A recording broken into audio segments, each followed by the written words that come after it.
کاشانۂ بصیرت ایک ایسا یوٹیوب چینل جس پر ہر قسم کی دینی کتب بالخصوص محروم بصارت افراد کے لیے آڈیو اور ویڈیو فارمیٹ میں دستیاب ہیں اور بالعموم تمام مسلمان برادران و خواہران کے لیے دستیاب ہیں۔ اس لیے آپ سے گزارش ہے کہ بیل آئیکن کو پریس کر کے ہمارے اس چینل کو ضرور سبسکرائب کیجیے تاکہ آئندہ آنے والی ہر کتاب آپ کو بر وقت ملتی رہے۔ کاشانۂ بصیرت، کاشانۂ بصیرت، کاشانۂ بصیرت، کاشانۂ بصیرت۔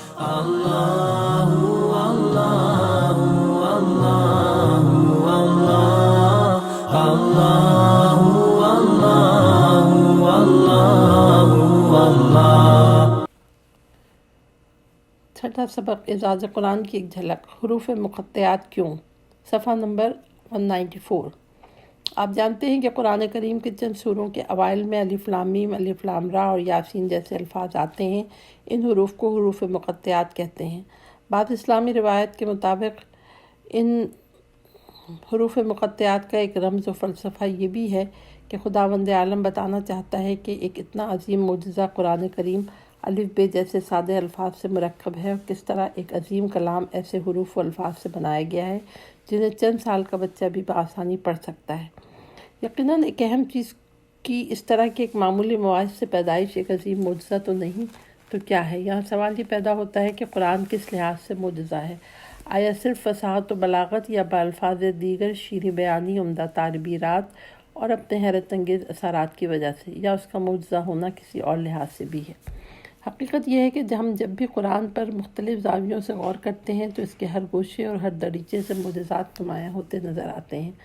فصاحت و بلاغت، الفاظ کی شیرینی، حیرت انگیز جاذبیت اور بے انتہا اثر انگیز اعلیٰ مطالب و مفاہیم کا بیان، خصوصاً عقائد پر گفتگو کا ہر قسم کے خرافات سے پاک ہونا، علمی معجزات یعنی ان مسائل سے پردہ اٹھانا جن تک اس وقت تک کے انسان کی رسائی نہیں ہوئی تھی، بعض مطالب کے بارے میں صحیح اور صریح پیشی گوئی یعنی غیب سے متعلق خبریں، متضاد مطالب سے پرہیز۔ مذکورہ 5 موضوعات کے بارے میں بڑی تفصیل کے ساتھ گفتگو کی جا سکتی ہے، لیکن وقت اور کتاب کے اختصار کے پیش نظر آئندہ چند اسباق میں چیدہ مسائل کو زیر بحث لائیں گے۔ فصاحت و بلاغت۔ ہر پڑھا لکھا انسان اس بات سے واقف ہے کہ ہر کلام کے 2 پہلو ہوتے ہیں، الفاظ اور مطالب۔ جب الفاظ اور کلمات خوبصورت، شائستہ اور باہم مربوط اور ہر قسم کی پیچیدگیوں سے خالی ہوں اور جملوں کا ایک دوسرے سے ارتباط معنی اور مقصود کو درست اور دلنشیں پیرائے میں بیان کرے تو اس کلام کو فصیح و بلیغ کہتے ہیں۔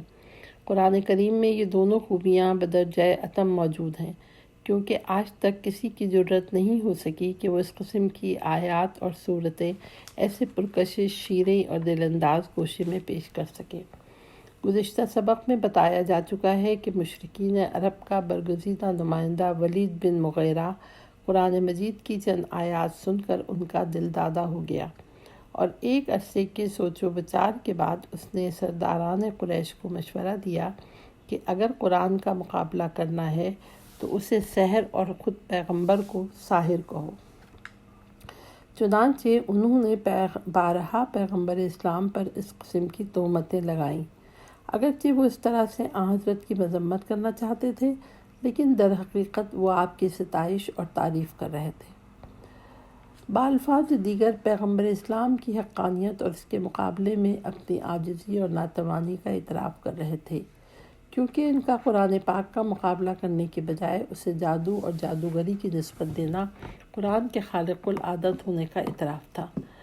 وہ حقیقت کا اعتراف کرنے اور قرآن کو معجزہ ماننے کے بجائے غیر منطقی اور غیر حقیقی راستوں پر چل پڑے اور قرآن کو جادو اور جادوگری کی نسبت دینے لگے۔ تاریخ اسلام میں ایسے بہت سے تند مزاج اور جھگڑالو قسم کے افراد کے تذکرے ملتے ہیں جو پیغمبر اسلام کی خدمت میں حاضر ہوئے اور آیات قرآنی سننے کے بعد ان کے اندر تغیر رونما ہوا اور شمع ایمان ان کے دلوں میں منور ہوئی۔ ان واقعات سے بخوبی اندازہ ہوتا ہے کہ قرآن مجید کی کشش اور فصاحت و بلاغت ایک معجزہ ہے۔ دور جانے کی ضرورت نہیں، دور حاضر میں بھی جو لوگ عربی زبان اور ادب سے واقف ہیں، جس قدر قرآن مجید کی تلاوت کرتے اور بارہا اسے دہراتے ہیں، اسی قدر اس سے لذت حاصل کرتے ہیں اور اس کام سے خستگی و سستی محسوس نہیں کرتے۔ قرآن مجید مشکل سے مشکل مسائل کو ایسے صریح، محکم اور ٹھوس انداز میں پیش کرتا ہے کہ شرافت، متانت اور عفت کا دامن بھی ہاتھ سے نہیں چھوٹتا۔ اس نقطے کا ذکر بھی لازم ہے کہ اس دور میں اہل عرب زبان و ادب میں ترقی کے اعلیٰ مدارج پر پہنچے ہوئے تھے۔ ان کا ثبوت دور جاہلیت کے وہ اشعار ہیں کہ جن کا شمار آج بھی عربی کے ادبی شہپاروں میں ہوتا ہے۔ تاریخوں میں مذکور ہے کہ عرب کے بڑے بڑے ادیب و شاعر ہر سال بازار عکاظ میں جمع ہوتے، جسے ایک تجارتی اور ادبی مرکز کی حیثیت حاصل تھی۔ وہاں اپنے اشعار کے اعلیٰ ترین نمونے پیش کرتے۔ وقت ظہور پیغمبر اس وقت 7 قسم کے نمونے موجود تھے جنہیں سبع معلقہ کہتے ہیں، لیکن قرآن مجید کے نزول کے بعد فصاحت و بلاغت کے لحاظ سے وہ قرآن کے مقابلے میں اس قدر پھیکے پڑ گئے کہ انہیں ایک ایک کر کے اتار دیا گیا۔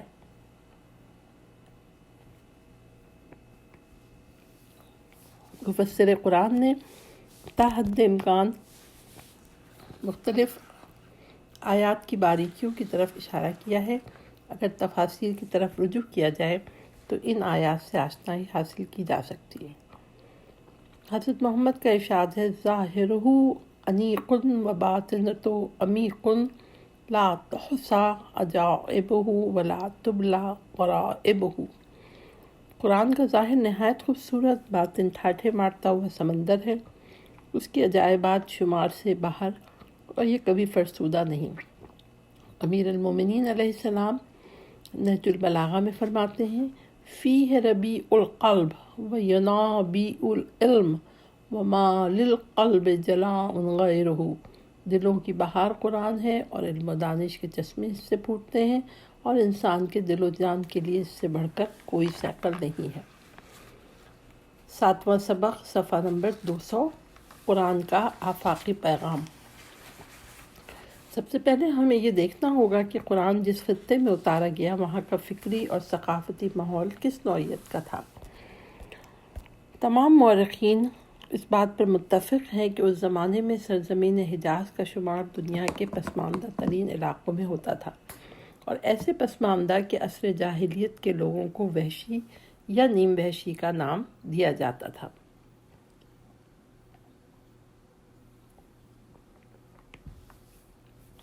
عقیدے کے لحاظ سے وہ بت پرستی کے زبردست عاشق تھے۔ پتھروں اور لکڑی کے بے شمار بت مختلف صورتوں میں ان کی ثقافت پر اپنا منحوس سایہ ڈالے ہوئے تھے، حتیٰ کہ کہا جاتا ہے کہ وہ کھجور کے بت بھی بناتے تھے اور عبادت کرتے تھے، لیکن قحط سالی یا بھوک کی صورت میں انہیں بطور غذا استعمال کر لیتے تھے۔ باوجود یہ کہ وہ لڑکیوں سے سخت نفرت کرتے تھے اور انہیں زندہ درگور کر دیتے تھے، لیکن فرشتوں کو خدا کی بیٹیاں کہتے تھے اور خدا کو ایک عام انسان کی حد تک تصور کرتے تھے۔ ان کے لیے توحید اور یگانہ پرستی سخت تعجب خیز بات تھی۔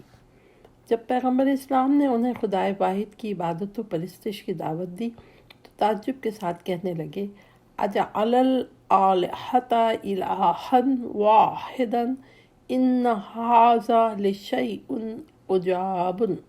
وہ پیغمبر تمام خداؤں کو ایک خدا میں تبدیل کر دینا چاہتا ہے، یقیناً یہ تو تعجب آور اور حیرت انگیز بات ہے۔ جو شخص ان کی خرافات، جھوٹے افسانوں، کجروی اور غلط افکار کے خلاف بات کرتا ہے اسے دیوانہ کہتے۔ قبائلی نظام ان پر حاکم تھا۔ قبائل آپس میں اس قدر اختلاف رکھتے تھے کہ اگر ایک دفعہ جنگ کی آگ بھڑک اٹھتی تو برسوں بجھائے نہ بجھ پاتی۔ لوٹ مار، قتل اور غارت گری ان کا معمول تھا اور اس پر فخر ان کا شیوا۔ مکے میں جو ان کا اہم ترین مرکز تھا، چند ایک پڑھے لکھے انسان ملتے تھے، اس کے علاوہ عالم و دانا افراد خال خال ہی پورے عرب میں نظر آتے۔ اس ماحول میں ایک ایسا شخص کہ جس نے نہ تو کبھی مکتبہ و مدرسے کی شکل دیکھی، نہ ہی کبھی کسی استاد سے سبق سیکھا، ایک ایسی کتاب کے ساتھ ظاہر ہوتا ہے جو معنی و مطالب کے لحاظ سے اس قدر بھرپور ہے کہ 1400 سال سے علماء و دانشمند اس کی تفسیر میں مصروف ہیں اور ہر دور میں نئے نئے حقائق منکشف ہو رہے ہیں۔ عالم ہستی اور اس کے نظام کے بارے میں قرآن مجید نے جو کچھ بتایا ہے بالکل صحیح اور جزات اللہ ہے۔ توحید کو مکمل ترین انداز میں پیش کیا ہے۔ خلقت زمین و آسمان، دن اور رات، سورج اور چاند، جمادات اور نباتات اور انسان کی خلقت و آفرینش کو نہایت جامع انداز میں پیش کیا گیا ہے۔ کبھی انسانی قلب کی گہرائیوں میں داخل ہو کر توحید فطری کی باتیں کرتے ہوئے کہتا ہے فَإِذَا رَكِبُوا فِي الْفُلْكِ دَعُوا اللَّهَ مُخْلِصِينَ لَهُ الدِّينَ فَلَمَّا نَجَاهُمْ إِلَى الْبَرِّ إِذَا هُمْ يُشْرِكُونَ۔ جب وہ کشتی میں سوار ہوتے ہیں تو نہایت خلوص سے ان کی عبادت کرنے والے بن کر خدا سے دعا کرتے ہیں، پھر جب انہیں خدا خشکی پر پہنچا کر نجات دیتا ہے تو وہ فوراً شرک کرنے لگتے ہیں۔ سورہ عنکبوت آیت نمبر 65۔ اور کبھی عقلی دلائل کے ساتھ توحید استدلالی کو پیش کرتا ہے، آفاقی اور انفسی دلائل کو بیان کرتا ہے، زمین و آسمان کے اسرار و رموز، حیوانات، پہاڑ، سمندر، بارش، نسیم صبح اور انسانی جسم و روح کی باریکیوں کو انتہائی لطیف انداز میں بیان کرتا ہے۔ خدا کی صفات کو بیان کرتے وقت عمیق ترین اور دلچسپ ترین راہ کو اختیار کرتا ہے۔ کبھی کہتا ہے لیس کمثلہ شیء، اس جیسا کوئی نہیں ہے، شورا آیت نمبر 11۔ کبھی فرماتا ہے وہی خدا ہے جس کے سوا کوئی معبود نہیں، پوشیدہ اور ظاہر کا جاننے والا، وہی بڑا مہربان نہایت رحم والا ہے، جس کے سوا کوئی قابل عبادت نہیں، حقیقی بادشاہ، ہر عیب سے بری، امن دینے والا، نگہبان، غالب، زبردست بڑائی والا۔ یہ لوگ جس کو اس کا شریک ٹھہراتے ہیں اس سے پاک ہے۔ وہی خدا خالق، موجد، صورتوں کا بنانے والا، اس کے اچھے اچھے نام ہیں۔ جو چیزیں سارے آسمان اور زمین میں ہیں سب اس کی تسبیح کرتی ہیں۔ وہی غالب حکمت والا ہے۔ سورہ حشر آیت نمبر 21 سے 24۔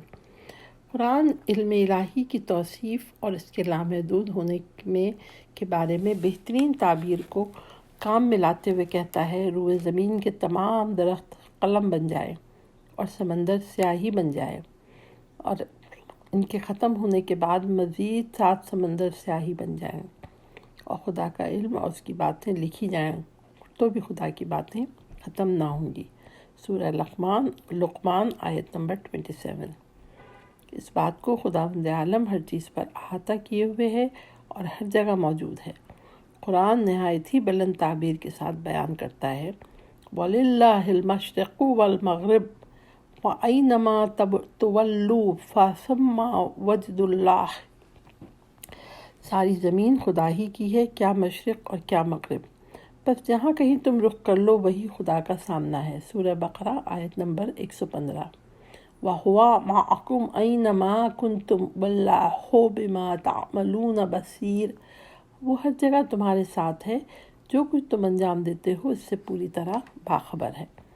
جب قیامت اور موت کے بارے میں بحث کرتا ہے تو مشرکین کے تعجب اور ان کے انکار کے جواب میں کہتا ہے جب وہ کہتے ہیں کس طرح خدا ہماری ہڈیوں کو دوبارہ زندہ کرے گا، ہماری نسبت باتیں بنانے لگا اور اپنی خلقت بھول گیا اور کہنے لگا کہ بھلا یہ ہڈیاں خاک ہو جائیں گی تو کون زندہ کر سکتا ہے؟ اے رسول تم کہہ دو کہ اس کو وہی زندہ کرے گا جس نے ان کو پہلی مرتبہ زندہ کر کے دکھایا ہے۔ وہ ہر طرح کی پیدائش سے واقف ہے، جس نے تمہارے واسطے سبز درخت سے آگ پیدا کر دی، پھر تم اس سے آگ سلگا لیتے ہو، جس نے تمام آسمان اور زمین پیدا کیے، کیا وہ اس پر قابو نہیں رکھتا کہ ان کے مثل دوبارہ پیدا کر دے؟ ہاں ضرور قابو رکھتا ہے، وہ تو پیدا کرنے والا واقف کار ہے۔ اس کی شان تو یہ ہے کہ جب کسی چیز کو پیدا کرنا چاہتا ہے تو کہہ دیتا ہے کہ ہو جا، تو وہ ہو جاتی ہے۔ سورہ یاسین آیت نمبر 78 سے 86۔ جس زمانے میں فوٹوگرافی اور ٹیپ ریکارڈر کا نام و نشان بلکہ ذکر تک بھی نہیں تھا، اس دور میں قرآن مجید انسانی اعمال کے بارے میں فرماتا ہے یومئذ تحدث اخبارہا بأن ربک اوحی لہا۔ اس روز زمین اپنے تمام حالات بیان کر دے گی کیونکہ تمہارے پروردگار نے اس کی طرف وحی کی ہوگی۔ سورہ زلزال آیت نمبر 4 سے 5 تک۔ کبھی ہاتھ پاؤں اور بدن کی ہڈیوں کی گواہی کا تذکرہ کرتے ہوئے کہتا ہے الیوم نختم علی افواہہم وتکلمنا ایدیہم وتشہد ارجلہم، روز قیامت ہم ان کے منہ پر مہر لگا دیں گے اور ان کے ہاتھ ہم کو بتا دیں گے اور ان کے پاؤں گواہی دیں گے۔ سورہ یاسین آیت نمبر 65۔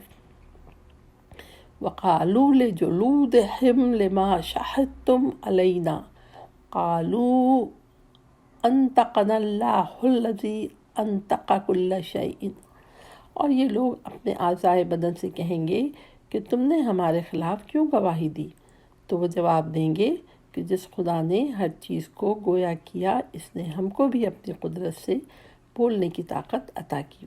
سورہ فصلت آیت نمبر 21۔ قرآنی معرف اور اس کے مطالب کی عظمت اور ان کے ہر قسم کے خرافات سے پاک و پاکیزہ ہونے کا علم اس وقت ہوگا جب ہم قرآن کریم کا موجودہ تحریف شدہ تورات اور انجیل کے ساتھ مقابلہ و مقایسہ کریں اور چند ایک موضوعات کا تقابلی مطالعہ کریں گے۔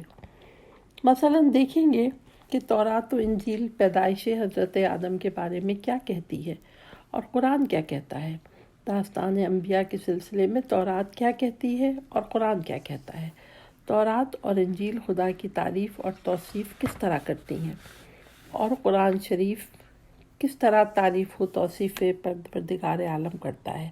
اس طرح قرآن اور دیگر کتابوں کا باہمی فرق خود ہی آشکار ہو جائے گا۔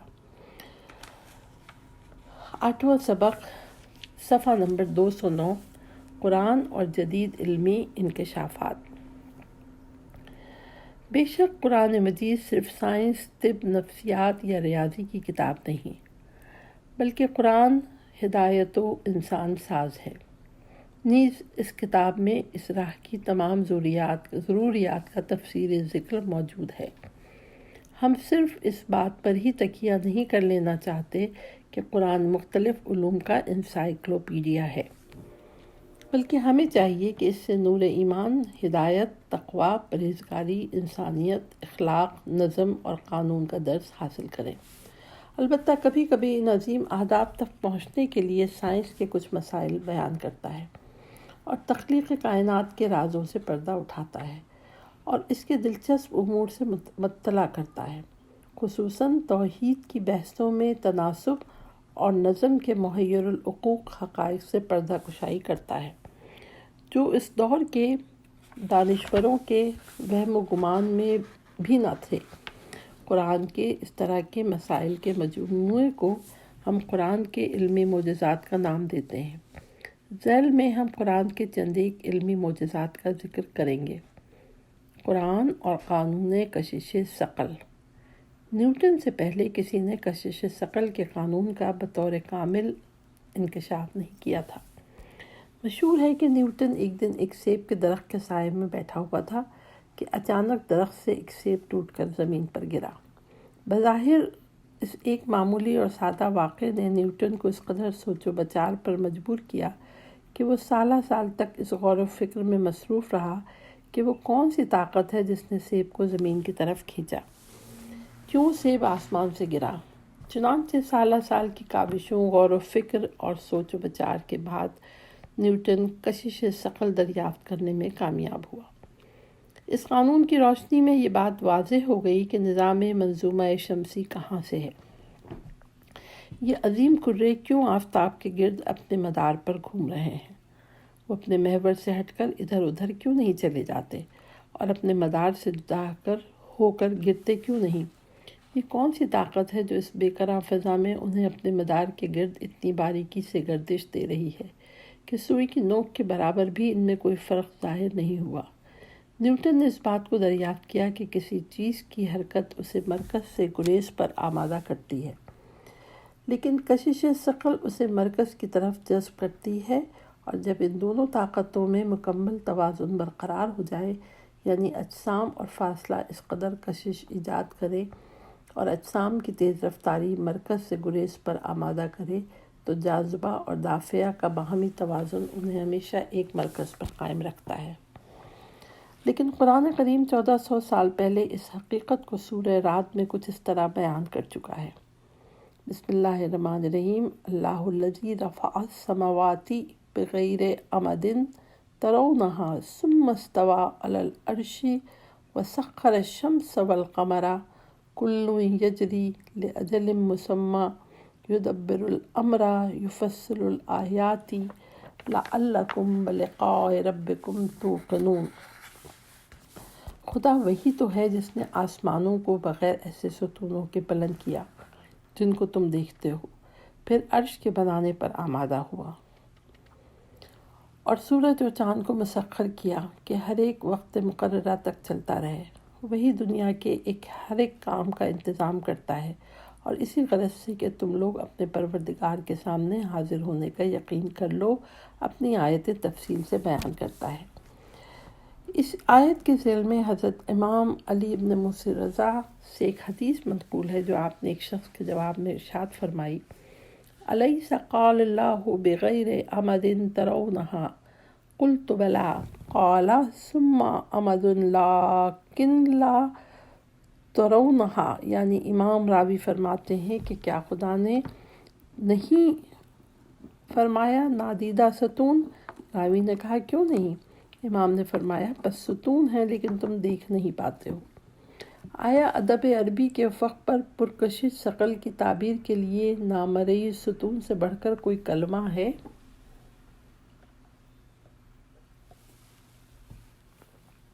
جسے عوامی سطح پہ پیش کیا جا سکے؟ امیر المومنین ایک موقع پر ارشاد فرماتے ہیں،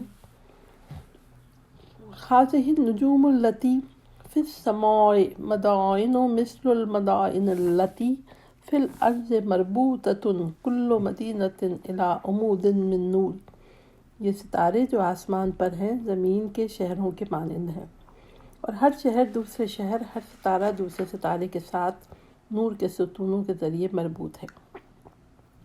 چنانچہ عصر حاضر کے سائنسدان اس بات کو تسلیم کر چکے ہیں کہ آسمان کے لاکھوں ستاروں کے درمیان ایسے بے شمار ستارے بھی ہیں جن میں زندہ اور عاقل مخلوقات وجود رکھتی ہیں، اگرچہ ابھی ان کے متعلق زیادہ تفصیلات ہم تک نہیں پہنچ پائی ہیں۔ اپنے اور سورج کے گرد زمین کی حرکت۔ مشہور ہے کہ سب سے پہلے جس نے اس بات کو دریافت کیا کہ زمین اپنے محور کے گرد گھومتی ہے، ایک اٹالین سائنسدان گلیلیو تھا، جو آج سے تقریباً 400 سال قبل گزرا ہے۔ اس دریافت سے قبل دنیا بھر کے علماء اور دانشور بطلیموس کے اس نظریے پہ یقین رکھتے تھے کہ تمام دنیا کا محور زمین ہے اور دوسرے تمام کرے اس کے گرد گھومتے ہیں۔ البتہ گلیلیو اس دریافت کے جرم میں کلیسا کے عتاب کا شکار ہوا اور اس پر کفر کے فتوے لگائے گئے، اور توبہ اور اظہار ندامت کے بعد اس کی جان بخشی ہوئی۔ لیکن دوسرے دانشور اس نظریے پر بدستور قائم رہے۔ آج یہ نظریہ سائنس کا ایک اہم موضوع بن گیا ہے۔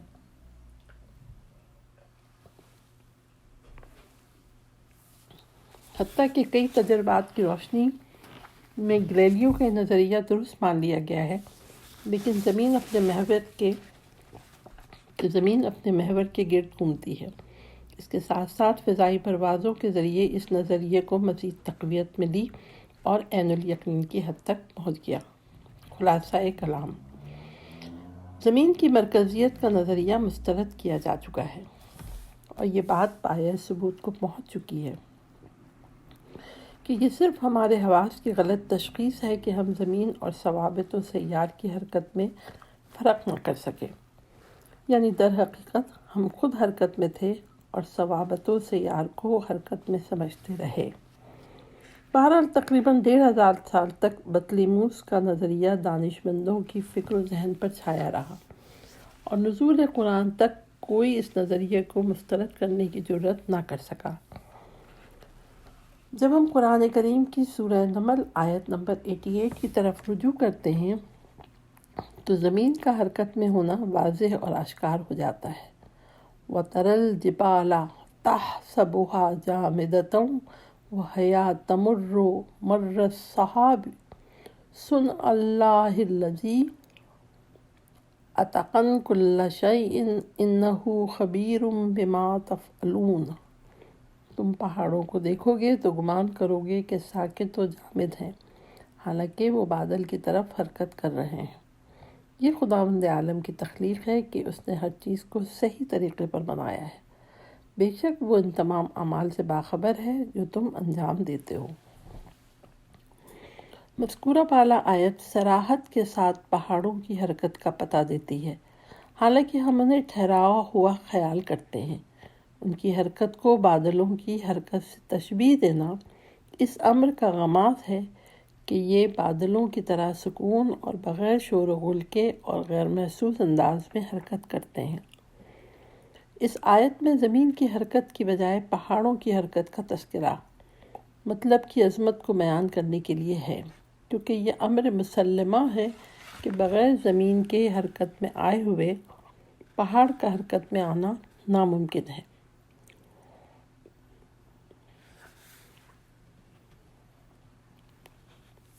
بالفاظ دیگر پہاڑوں کی حرکت عین زمین کی حرکت ہے۔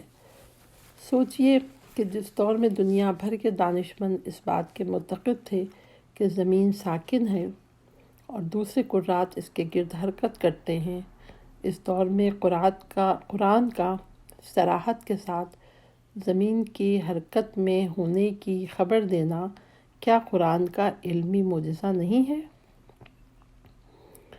اور پھر یہ خبر ایک ایسے شخص کے ذریعے دنیا کو جو کسی درسگاہ کا فارغ التحصیل نہ تھا، بلکہ ایک ایسے ماحول کا رہنے والا تھا کہ جہاں درس و تدریس کا نام و نشان تک نہیں تھا، اور تہذیب و ثقافت اور علم و عمل کے لحاظ سے اس وقت کا پسماندہ ترین اخلاقہ تھا۔ آیا یہ اس کتاب کی حقانیت کی دلیل نہیں؟